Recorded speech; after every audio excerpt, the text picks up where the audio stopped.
Oh, etiefo we die yanti asem de ya ye nipa we teacher etiefo ne ho akokem aposifo nsa so we teacher mo etiefo anya easy ya chi no ya chi no ya anse ne beto aso no subscribe na click notification bell on so we the latest news be about onsa ebeka we teacher no what come na the details no as we are going on I'll bring it to you. Na watekamu ena tese wo do police barrier na normal police routine checks ena police for say wo mo checking no wo mo hwe na tese entampe a ye friend we no ebi ehye no ho na wom say nkrofo ehye we very common, but what people forget na say we no illegal ade a emra emma ho kwan ye chew na wahye we a when chakra na ye be 5 to 10 years because it is still illegal. Me sure say ebimukra be shocked. Say hey, and then nkrofo hihia wo modern police won hu ana ne kre police won himself nkrofo hye. People are using it for it to become very very usual and very normal now. And people are even forgetting say there is a legal and an illegality backed at this we thing. Into no we teacher asema eba no say yanti asem de make catcher no and asema ye de bro breaking news here ye de bro no from eastern region and I say adie we esi ya we teacher na so ayeshi ewo eastern region ho na these are the details of the matter. Police checkpoints be ewo eastern region baby aye friend no in Krakan. I report a lot on in Krakan ya crime and criminal activities ba ho a report e etro into no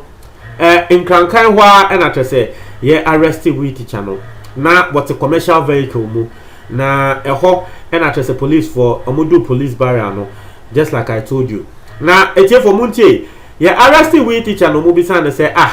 na abrantie enyama we gugu ho na we teacher bi na no ka say ne kre eye we enenku ne ho na ade a wonu we teacher no wo free eastern region eye efuo bi so infuo bebrebe ewo eastern region ho oba visiting because we teacher yenim de enkran eno eba ne se no copy wo eastern region ho eno se ne kre oba eastern region for visiting na visiting na wobaye ne se infuo bebre ewo eastern region ho a nkofu bebre edua wi ewo nfuo ne so into oba visiting ebe encourage wo mu a wo mu dua wi wo nfuo ne so se wo mu ndia no mo no no we teacher no yankopon eyi no ana yankopon atonsa frɛ no as we president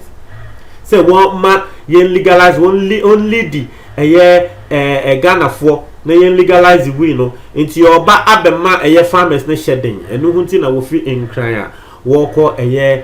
nkrankan ho nti me sure say wo kɔ nkrankan ho no wo fi ho ba oseden obi nim se wo fi ho ba oseden na trese ehun se we na bi hye no ho ba asama wo kan se wo beye ewo eastern region ho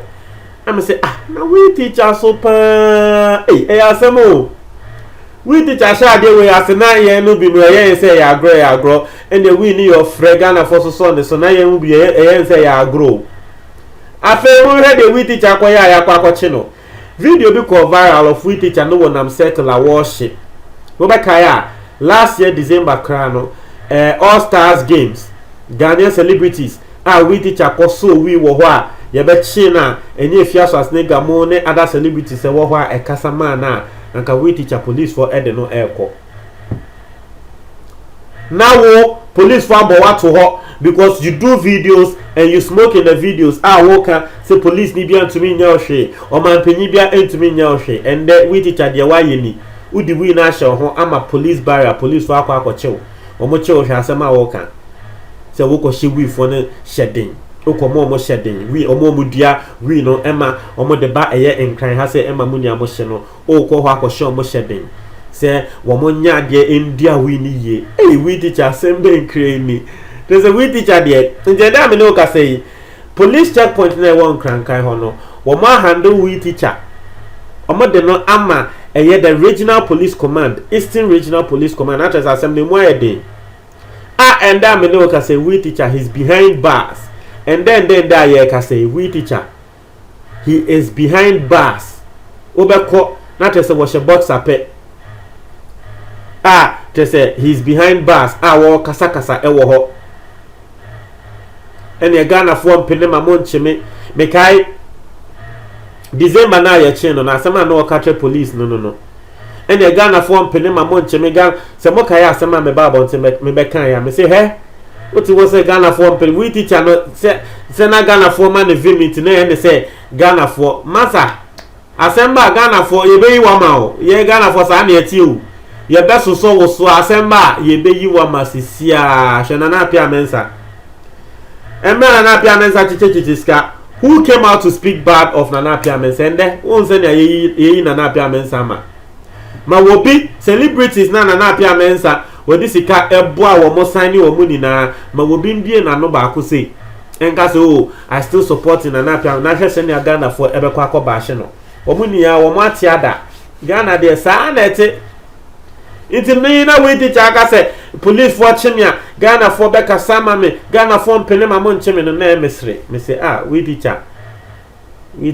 don't know what you are talking about and then na so aye baby aye ko chin no emba news musa obeka say Ghana na Ghana for kra wan dey be wasting the time say wo ko Eastern region ho kwa demonstration say you release the we teacher no one will be doing that yes we all about we in sensem na ye mu be ye feel say there are some things Ghana ye lose because ya sasi are very fertile for it say ye shino na mon person ye be share fair enough there are 100 uses of the weed apart from smoking it are very beneficial. Why don't you legalize that other side? That's all what me I'm saying. That's all I'm saying. And then yama we no I say ubonso obi se bonsam tawa obi se we nanso bonsam wo ba ria se me de yankopon na obo bibia nanso ye se bonsam tawa we na yankopon na ebo ye nanso ye kan ye se bonsam tawa yes say group bia mi wom abrante bia wo ye sofo wo ko kan wom se yankopon na ebo we na eye nipa da se ni na abusing we no the smoking of the weed is the abuse but we ye ade bia nanka etumi sayare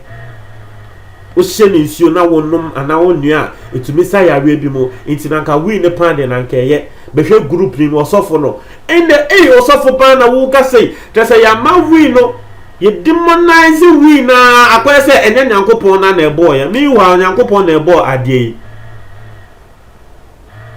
wo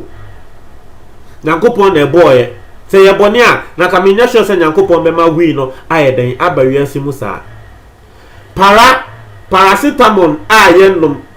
otiye oya onnom ema ne kono wo mu yusu wi ne kra no ne fa beebi eboa ne pedua no eno ye de ka ho eye para kotoku ankrofo sisa kokoo ne nyama gum no ye yusu wi ena ye de ye sa kotoku no obia wo eye hair cream papa tese hair cream no wo de ye ho enwifu ene nyama ye de wi ena eye edro bebrebe ewo wiase mu ha metumi atrel 80% ni na ye de wi eka ho because it has that side.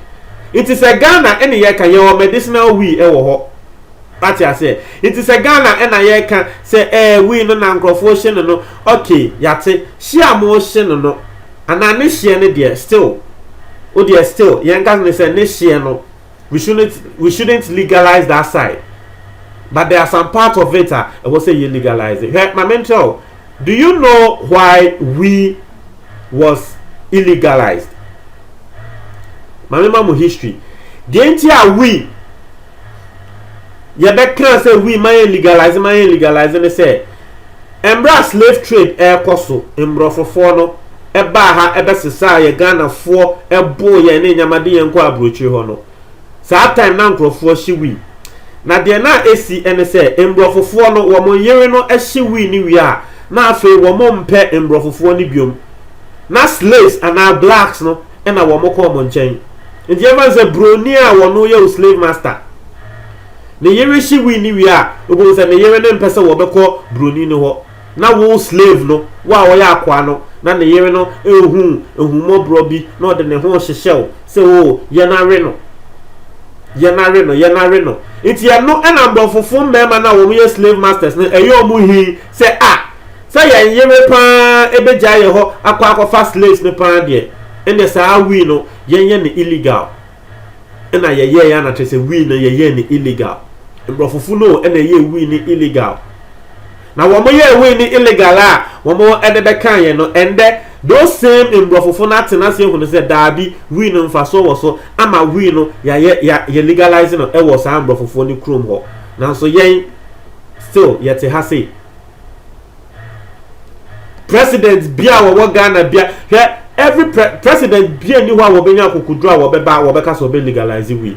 because onim say asori ebe sori etia no because of the way we are very religious Ghana yama we hunu say will be yusu we are nipa kono eye bonsam na no nti no president bi eni wa akukudru a wo beka se legalize we legalize we lose next election so bi eni akukudru. But you see there are several benefit sides of we jeans entire jeans obema oba obi ahye no kra ye the we na eye a lot of things for a lot of things it me enye me wan kra say eye MPB na nsenya MP a osanso etena eye defense committee any interior committee and your friend said Kwame Echampong in November just about last 3-4 months was sorry or parliament house and or catch say parliamentarians as a mo my dada ya ho mo akọ school edu echi mo nim say there are several benefits of we, there are several good sides of we, and then mo my legalizes our site no okay parliamentary house o mo jitum say e nekre. But you see, we'll be an Isakukudrono because you're the better politics. Imagine, say, Ekufuado, sorry, say, we legalize it. We be who politics, I can see as a medium film or the Bayer. It will be as say, we'll be legalize it. Internet no, and then some a dawati for Montreal margin or comment box anymore. And that is the matter over there. We teacher still on his course. I want to say your friend and a couple of their friends say one magana yen legalize we no and no one one nama walk encouragement to farmers and I there wako di asem me no work say he's behind bars yebe processing no at the no court na send me din kan tell no we ne there okwa we nya kra obenya be 5 years. I hope say something comes out ebeboa we teacher. Montreal comment box me take for me that say